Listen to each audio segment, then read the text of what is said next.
Mulher, Virtude e Fé. Um oferecimento Cargolift.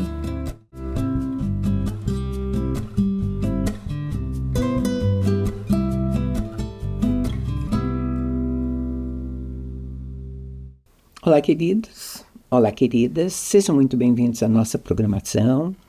É uma alegria ter você aqui. Muito obrigada pela confiança, pela escolha, pelo desejo de passarmos esses momentos juntos, não é, Eliane? Sim, muito bom tê-lo aí, porque para nós aqui é sempre muito gostoso. Assuntos interessantes, né, Mirtz? Que às vezes a gente começa às vezes termina, às vezes a gente abre nova reflexão, e isso é muito gostoso, né? Hoje nós vamos falar sobre prioridades. Prioridades. O que é prioridade? Eu quero lembrar você de uma coisa, talvez você saiba, talvez não, mas a palavra no início era prioridade no singular. No singular. Porque ela era algo assim, era aquilo que era mais importante, único. Mas nos últimos anos acrescentou-se um S, né? Prioridades, pensando que aquilo que é importante pode ser encadeado, né? Sim. Então, dado ao número tão grande de coisas importantes, né? Que teve que fazer isso, né? Usado no plural, e aí é para fazer quase que como uma lista, né? Decrescente, né? Isso. Bota um lá em cima e aí vai, né? Mas prioridade é exatamente isso mesmo, é definir, né, o grau de importância que alguma coisa ou uma área tem na nossa vida em relação a nós. Isso. Né? E a gente sempre pergunta assim, que áreas competem com isso? Espiritualidade, casamento, filhos, familiares, amigos, igreja, trabalho, né? Saúde, descanso, formação educacional, cultura, enfim, dá para se nominar uma porção. Muita coisa, né? Muita, tem muita coisa mesmo, né? Tem muita coisa. E nós nunca, né, vamos manter tanta coisa num equilíbrio. Num equilíbrio, exatamente. Né? Não dá para pensar que a gente seja capaz de fazer isso, né? Dá para também colocar uma pitada aí, assim, né, do que a gente gosta mais. Às vezes você elege como mais importante. Aí, na verdade, não é prioridade, é o que você mais gosta, isso, né? então você mas só que para você, de fato, para você pode pensar. Existe gente que estuda sobre isso, que dá sugestão. Outro dia eu vi uma coisa de dividir esse tempo, essas 24 horas que a gente tem, fazer alguma divisão. Para dormir, para trabalhar, para descansar, ou para isso e aquilo. Independente de quantas sugestões você encontre, eu acho que você estabelecer uma prioridade não é nem simples e nem fácil. Não é. Eu já vi uma de uma pessoa que eu gosto, que ele fala assim, a tríade do tempo, né? Então ele fala assim, o que é urgente, o que é importante e o que é do cotidiano. Então aí como você vai eleger esse urgente e também é dentro da prioridade. Aí tem uma coisa importante, que é importante, mas não tão prioridade. Né? Que às vezes até a definição dos dois não fica bem na cabeça das pessoas. Tem pessoas que realmente não sabem discernir o que é urgente e o que é importante. Isso. Né? E é simples, né? Urgente é aquilo que tem prazo. Por isso que chama urgente, porque tem prazo.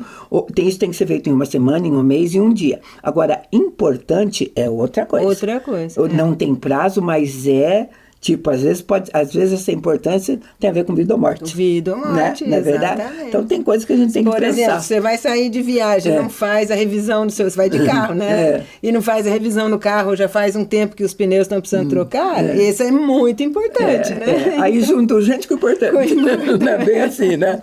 Agora, a gente pensa também, então vamos nos exercitar, fazer uma lista de relevância, né? É isso que a gente precisa. Não é que haja necessidade disso, mas se você não souber lidar com prioridades, às vezes você vai trocar, sabe?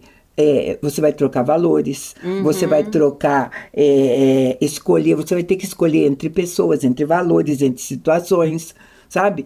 E para fazer uma escolha correta, você tem que voltar a pensar o que é prioritário. Isso. Eu acho que é mais ou menos aquela coisa. Daí você vai viver só no urgente, ou aquela coisa assim que já estragou, que já pegou fogo, ou que já não serve mais, ou que já está pagando multa. Porque se você deixar tudo orientadinho e programado, você não vai precisar nunca pagar multa, você não vai precisar nunca uma coisa realmente estragar, não vai, porque você põe tudo em ordem e tudo vai sendo arrumado. Né? E numa área. Agora você pensa assim, como eu disse para você que tuas prioridades, inclusive, têm a ver com as suas escolhas. Isso, tá? com certeza. Porque você escolhe de acordo com prioridade. Então, as prioridades determinam a sua escolha. É um joguinho, é um círculo, vai né? refazendo. A gente começa a pensar em algumas coisas, né? Vamos pensar, porque a gente tem que ser prática, vamos pensar em casamento. Quais são as prioridades dentro de um casamento? Isso. Né? É um bom exercício para a gente fazer. Porque, de repente, tem pessoas que dizem assim, eu estou me separando, meu casamento acabou de uma hora para outra. Não é verdade. Casamento não acaba de uma hora para outra.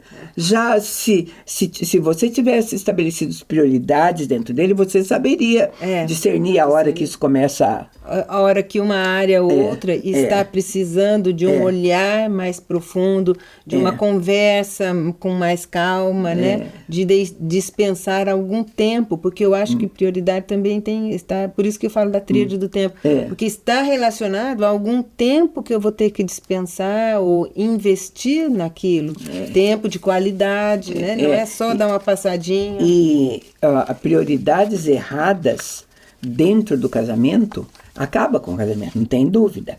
Aí você vai dizer, tá bom, nós nos apoiamos na Bíblia. O que a Bíblia diz a respeito de prioridade? Você não vai pegar nenhum texto bíblico com uma listinha, né, pronta para você aplicar. Não é assim. Não. Né? Mas ela vai dando ao longo dela, no contexto dela, em uma situação de coisas, as normas para isso.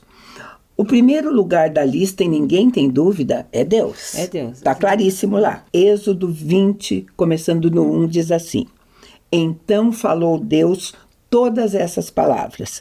Eu sou o Senhor teu Deus, que te tirei da terra do Egito, da casa da servidão. Não terás outros deuses diante de mim. Então, ele é o Todo-Poderoso, aquele que nos resgatou. Mateus 22:37 vai dizer assim: Amarás o Senhor teu Deus de todo o teu coração, de toda a tua alma e de todo entendimento. Este é o grande primeiro mandamento. Então, a prioridade principal da nossa vida é Deus. Mesmo porque tem tudo a ver com Ele. Sabe, nós não temos controle de nada. Não tem. Eu acho assim, até por coisas tão óbvias a gente devia pensar assim, né? Não precisava nem de muito argumento, gente. Nem de muito argumento. Sem ele a gente não vive nada. Não vai, sabe? E outra coisa que eu acho legal desse amar a Deus de todo o seu entendimento, porque ele faz um convite a você desenvolver o entendimento. Porque o mesmo entendimento que eu tinha lá com 15, 16 anos, não vai ser o de hoje. Eu desenvolvi muito mais, eu aprendi muito mais de Deus. A gente caminhou muito mais junto. Então, isso é uma coisa que, conforme as fases da vida, vai evoluindo. Sim. Então, é bacana demais, porque não é estático. Né? Ó, gente, de todo teu coração, de toda a alma, de todo entendimento. É uma coisa intensa. Total, te envolve. Disso. Aí, essa é a prioridade. Logo abaixo dela vem a outra. E amarás o teu próximo como a ti mesmo. Tá? Então, estabelecidas-se estão essas prioridades. Tá? O mundo bíblico dividindo assim: Deus em primeiro lugar, aí depois, aí a gente sempre, o que vem é depois. Depois é você, sou eu, né? Somos nós e o próximo, né? E como não desenvolver também um relacionamento no seu entendimento, nas suas várias fases, né, da vida, tanto relacionamento familiar quanto de amigo, né? Se a gente não amar um ao outro, é fantástico. Porque às vezes até, e não é incomum uma pessoa realmente perguntar quem é teu próximo. Porque, inclusive, na Bíblia existe essa pergunta. Quem é meu próximo? As pessoas dizem, quem é meu próximo? Bom, gente, a palavra diz, próximo mesmo teu é aquele que está perto de você. Tá? Exatamente. Quem está perto de você é o teu próximo. Quem está perto de nós, por exemplo, de mim, da Eliane, de você que está aí. Se nós somos casadas, vai ser meu marido, meu filho, meus netos, vai ser a minha família. Em primeiro lugar, esses são os meus próximos. Isso. É com quem eu acordo, com quem eu durmo. Tá? Então a gente vai. É bom a gente ter um entendimento assim para se falar em prioridades. Né? E depois vem o círculo que a gente convive, né? Que vai embora. Aí vem os irmãos de fé, vem os colegas de trabalho, vem tantas outras coisas. Que te ajudam em casa, né? Que você administra. Agora, veja só. A primeira ordenança diz: amarás a Deus sobre todas as coisas. Amarás de todo o teu coração, de toda a alma, de todo o teu entendimento. E ao próximo como a ti mesmo. Então ele sugere que amor, paixão e alma também estejam envolvidos no segundo mandamento, nessa prioridade. Aquele que é meu próximo, meu marido, meus filhos, meu neto, vai receber esse amor. Vai receber todo esse amor que eu tenho para dar. Isso é prioridade. Eu tenho que passar para ele isso. Né? Principalmente, eu concordo no relacionamento esposa-marido, né? Porque foram escolhidos e é uma coisa a se construir e a se desenvolver e manter, que esses dois tenham com os filhos, né? Porque eles vão se desenvolver e vão crescer precisando desse entendimento, dessa prioridade dos pais. Porque se os pais delegam isso para uma escola, para uma empregada, para uma outra instituição, eles deixam de priorizar os filhos e isso está errado, né? Sabe, queridos, porque quando a gente vai pensar na prioridade dessa maneira, em termos de família, em termos de laço conjugal, porque família, casamento, tudo isso é a ideia de Deus, foi o que ele estabeleceu lá no Éden, tá? Foi lá no Éden. No primeiro, ele diz assim, a gente vai pensar, ele projetou o casal para ser uma só carne. Então, vamos deixar bem entendido isso, quando ele diz assim, você e seu marido serão uma só carne. O que é mais prioritário do que uma só carne? Não tem. Não tem. Se você é casada, o seu marido é a sua prioridade. Mas na segunda ordenança dele, depois de dizer serão uma só carne, ele diz, sede fecundos, multiplicai-vos, bem os filhos. O filho vem depois do seu marido. Porque tem muitas famílias que quebram essa ordem, né? Muitas mulheres. Eu vou falar de nós mulheres, mas o homem também. Se coloca, às vezes fica do lado do filho e não da mulher, né? Em detrimento. Mas na prioridade bíblica é o seu marido. Mesmo porque seus filhos vão crescer e vão embora da tua casa. E vão ter a família deles, né? Eles precisam de um determinado tempo se desvincularem, né? Dessa família. Então quem vai ficar com você é o seu marido, né? Só que os dois, o casal, tem que preparar bem esse filho para ele, né? Mas sabe por quê? Porque assim, não sei se é uma tendência, algumas mulheres realmente, quando o filho é bebezinho, eu sei que existe, é claro, a atenção de um bebê é muito maior, você se volta para o bebê e esquece um pouco o maridão, que já é um adulto. Tá? Mas é uma fase que vai passar. Vai passar. Sabe? Você ficar grudada depois naquele filho, nós ouvimos esses dias, às vezes os filhos crescem e a mulher fica ligada no cachorrinho. Pois também, né? Já vimos, ela falava assim, eu não conseguia deixar o cachorro. Eu falei, peraí, né? Pois prioridades, queridos. Eu vou chamar um intervalo bem pequeno e a gente volta já para tentar fechar essa conversa.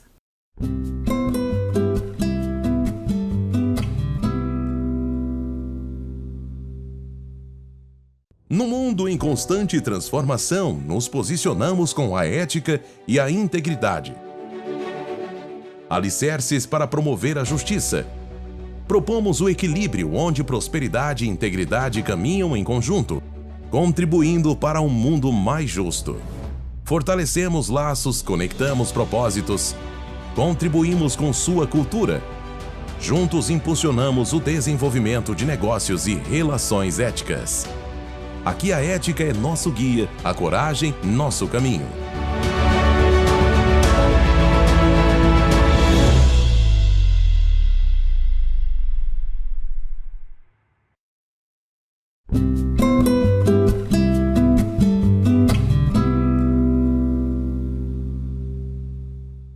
Estamos de volta e nós estamos falando em prioridades. Nós estamos pegando, nesse momento, o casamento. O casamento. Porque se ficar muito claro, se ficar muito bem resolvidas as prioridades do casamento, vai ter qualidade nisso. Sim, né? Vai ter qualidade, as nossas chances de sofrimento são bem menores, Sim. né, Lê? Se você dedicar energia e tempo para o que é importante, nossa, sua vida deslancha. Né? E esses princípios estão muito colocados lá na Bíblia, e vou falar para vocês, homens, agora que estão nos assistindo. Tem muito mais ordens bíblicas para vocês do que para nós. Sim, sabe? o homem, não tem? Nós tá escrito lá para ajudar. Maridos, amem a sua mulher como ao próprio corpo. Vivam com ela em entendimento. E ainda tem punição quando isso não acontece, porque senão suas orações não serão atendidas. Né? Exatamente. Então tem uma responsabilidade séria, assim. Prioridade no casamento é o outro, seu cônjuge. Aí depois vem os filhos, tá? Gente, isso era tão importante porque em tempos bíblicos, lá no passado, quando a pessoa se casava, o homem se casava, ele não ia para a guerra, ele não ia fazer, ele ficava 1 ano em casa para agradar a esposa, sabe? Vamos dizer assim, né? Consolidar e cuidar desse Sim, deixá-la feliz. Eu né? acho muito legal. Né? E até porque também, né, Mitz, eu acho que tem uma coisa bem legal aí, que nesse primeiro ano de casamento, você vai realmente conhecer o outro, saber o que funciona, o que ele gosta, como que são as coisas, porque a gente vem, mesmo que de um país ou de regiões parecidas, né? Mas as famílias são diferentes. Então, esse ano é para você ficar ali, e independente, né? Sabe, eu vou falar para você, independente do tempo que você tenha namorado ou noivado, porque, por exemplo, no meu caso, noivado e entre namoro e casamento foram 7 anos até a gente se casar. Foi o primeiro namorado, então até organizar estudo, né, trabalho, profissão, né? trabalho, ter dinheiro para comprar uma casa, tudo, a coisa foi longe. Aí você pensa assim, nossa, com 7 anos de namoro e noivado, você conhece muito bem. Então, não é verdade. Não é verdade. Você só começa a conhecer bem quando você dorme e acorda junto. E acorda junto. Porque né? todo o estresse, aquela coisa de você acordar, ou quando tem uma situação difícil, o namorado é só quando tá conseguindo estar junto. Quando tá junto, né? Tá fácil você. E eu tive esse entendimento. O mundo diz assim, tem 1 ano de casado, nossa, estão em lua de mel. Não é verdade. Vocês estão num processo bem difícil de reconhecimento, sabe? De entendimento. De convivência. Né? E eu acho fundamental porque atualmente, principalmente, né, tem muitos casais que se separam logo no primeiro ano, no segundo. Sim, nem passam nesse teste. Nem passam nesse Hoje teste. É muito comum você ver separação com 3 meses, né? 4 meses, né? Por coisas básicas, não são assim por grandes coisas, né? Então, hoje também existe, tem um lado também dessa concentração, até um termo que eu nem conhecia, que era filiocentrismo, onde o filho é o centro, né? Do casamento. Tem ainda. Então, tá errado, porque até agora nós vimos as prioridades. A primeira é Deus, se você é casado, a segunda é o seu cônjuge, né? Aí depois vem os seus filhos, sabe? Porque, gente, o matrimônio é uma relação de intimidade. Você vai ficar para sempre com seu marido ali, os seus filhos vão sair, e se você fizer isso direitinho, eles também vão ter um bom casamento. Um bom casamento. Né? E o gostoso que nós que estamos já na fase dos 50 ali para mais, né? Se você viver um relacionamento maduro com seu companheiro, né, com seu esposo, com seu cônjuge, porque assim, passaram muitas dúvidas, passaram muitas coisas, você já conhece bem como é que ele funciona, como nós falamos agora do primeiro ano. Então, assim, teoricamente, era para ser uma fase muito harmônica e de tranquilidade, né? Assim, não é uma fase para você viver grandes percalços no casamento, né? Esse é o entendimento que eu tenho. Quanto mais tempo de casado, melhor tem que ser o seu casamento. Melhor tem que ser melhor. Eu penso muito assim, melhor, né? Agora, a gente vai pisar agora em ovos com o que a gente vai falar nessa outra prioridade, porque são coisas, ainda nós estamos dentro da família, são coisas tão, às vezes, particulares e pessoais para se discutir, mas depois de marido, filhos, a Bíblia ainda fala sobre a família estendida. E aí que vem a dificuldade, porque daí entra sogro, sogra, completamente diferente da sua, como você já disse, e situações às vezes muito complicadas, né? Eu digo, às vezes um casal, ele está levando uma vida bem harmoniosa, está indo tudo bem com ele e os filhos, de repente acontece uma situação onde ele vai ter que atender talvez uma mãe que ficou sozinha, e daí a família se complica, e muita gente acha que quando você se casa, por causa do deixará seu pai e sua mãe, acabou. Não é abandonar. Não deixará, é assim. Mas não abandonarás, né?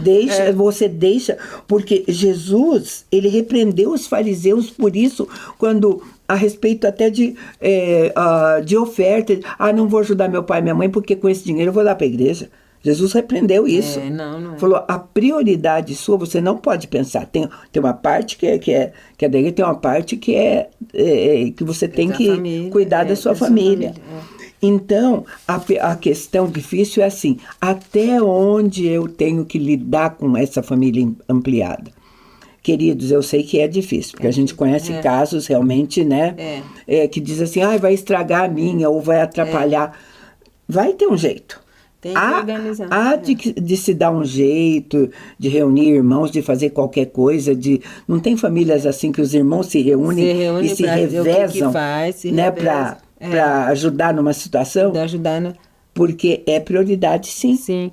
Eu até estou lendo um livro que é exatamente sobre isso. Ela fala, uma médica que escreveu, e ela é intensivista e de oncologia até e de paliativos. E ela fala isso, que a gente como adulto, para idoso, tem que aprender a envelhecer para facilitar o outro cuidar da gente, porque quem que vai, querendo ou não, se a gente envelhecer, alguém vai cuidar da gente, porque as incapacidades vão acontecendo. Vai aparecer. Agora, se o velhinho, vamos dizer ela ou ele, né, não favorecer, não ajudar, fica difícil, vai ser muito mais complicado. Então, eu acho legal que você comentou isso, porque assim, a família pode se reunir, quem que cuida, vamos ajudar financeiramente, todo mundo ajuda, mas o próprio velhinho tem que ter o entendimento que ele vai precisar de ajuda. Então, sabe, tem que queridos, melhorar, tem que facilitar, né? Não existe uma fórmula mágica, uma coisa que isto sempre dá certo. Como eu disse, existe uma particularidade em cada caso. Eu sei que, por exemplo, já aconselhei mulheres que disseram assim, você não sabe como é o meu sogro. Eu não estou falando só nessa história de sogro. Você não sabe. E daí conta coisas assim, e não tem a ver, às vezes, com idade. Na idade. Né? Com temperamento. E como aí ela diz, eu estou proibindo meu sogro de ir em casa, isso está criando problema com meu marido. Então eu sei que existem particularidades de cada caso. Mas você sempre pode procurar ajuda, porque você não pode abandonar isso. Exatamente. Nem que seja, como a gente comentou, se essa convivência, porque aí vem relacionamentos saudáveis, famílias que são muito modelo para os filhos. Né? Você já imaginou um filho que assiste como modelo, ver pai e mãe abandonando completamente os pais dele? Vamos fazer o mesmo com você quando crescer. Exatamente. Né? E aí, nem que numa situação de extremo ou difícil para todo mundo, que reúna a família e coloque no asilo, né? A gente que está sempre há de se haver possibilidade diferente. Cuidar. Né? Do jeito que a gente vai haver histórias que se deram tão bem, tá tudo certo aqui. Né? E hoje em dia a gente vê histórias assim, queridos, até de casamentos que foram desfeitos e que acabaram se tornando duas famílias. Porque quando seu marido, você se divorcia, os filhos ficam. Tá? Vai ter que... Ele continua tendo um pai. Você não tem mais marido, mas ele tem um pai. Pro resto da vida. E às vezes ele se casa com outra pessoa. E é bem assim, você tem que entender assim. E tem outros filhos. Eles continuam sendo uma família estendida. E a gente vai olhar nesse mundo que tem todo tipo de relacionamento. Tem uns que não vão se falar nunca mais, né? Vão levantar barreiras enormes. Tem outros que vão se aproximar. né? Exatamente, que formam a família. Tem uns que vão aceitar os filhos. Eu conheço uma situação assim, aceita o filho, se dá bem, que é da outra pessoa, mas não aceita a outra como mãe. Então, assim, aí vai, bem sabe? difícil. Então, queridos, nós não estamos dando modelo pronto. Nós estamos dizendo que, em termos de prioridade, Deus, o seu cônjuge, os seus filhos e a família estendida. Resolva isso da sua maneira, com sabedoria, pedindo, buscando em Deus, né? Essas coisas, né? É o que a gente faz. A outra prioridade, logo após essa, vem o trabalho. Porque a Bíblia diz que quem não trabalha, não come. E depois que ele disse assim, uma só carne, multiplicai-vos, ele diz, enchei a terra e dominai-a. Né? Exerça domínio, trabalhe. Então, o trabalho vem depois dessas coisas. Por isso, quando a gente fala em prioridade, não adianta você falar, não, você não conhece mais a minha firma, ficar 18 horas na sua firma e 4 na sua casa. Não dá. Não tá certo. Administrando errado a empresa, né? E a família também. E a tua família a tua vida tá errada. A vida toda. Por não ter entendido essas prioridades. E a coisa mais fácil do mundo hoje que tem acontecido é você inverter essa prioridade. Porque você vai inverter até em nome da família. Porque eu estou fazendo isso pro bem da família. Da família, não é assim? Exatamente. E duas coisas, pode estar fugindo um pouco das dificuldades que teria que estar olhando dentro da família, e aí ele se joga no trabalho, mas exatamente não compensa uma vida desperdiçada no trabalho sem a convivência da família, dos seus filhos. Sim. Porque como nós dissemos, eles vão sair e vão para o mundo, e depois essa solidão, esse filho, como que você vai resgatar esse relacionamento? Né? E sabe, em relação à Bíblia, queridos, a pressão social, a pressão cultural é muito maior em cima do trabalho. Ela valoriza a profissão, o sucesso na profissão e tudo mais do que um casamento bem sucedido. Sim, né? Exatamente. Eu acho que hoje, principalmente para as mulheres que são criadas com uma profissão e tendo que desenvolver um bom papel profissional, está em detrimento do desempenho no casamento, porque aí chega cansada, chega querendo não mexer nas coisas da casa, nos cuidados, na limpeza, e isso sobrecarrega, né? E sabe, existe até uma incoerência que a gente vê ali, por exemplo, um casal que tem 2 filhos. O que eles querem para um homem e uma mulher, o que eles querem para a filha mulher, que ela seja super bem sucedida, que ela tenha uma carreira, que ela faça tudo isso e seja o máximo. Agora, para a esposa do filhinho dele, ele quer uma mulher que cuide da casa, que cuide dele, que ame, né? Essa é o que se aparece por aí, né? E os homens têm sofrido quando encontram mulheres assim, que realmente estão sem olhar para o casamento, né? Sem esse cuidado, sem esse discernimento com o relacionamento, né?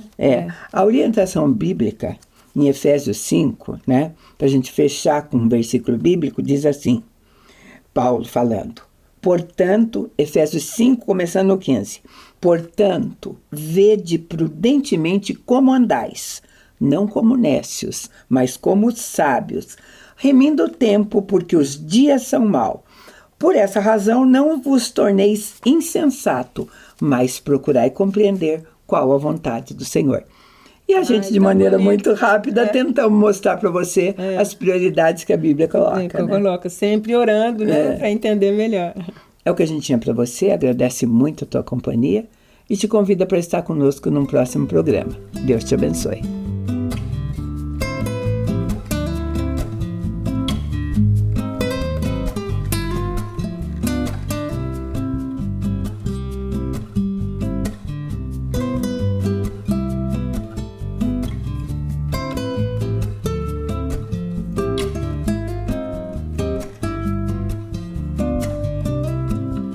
Mulher, Virtude e Fé.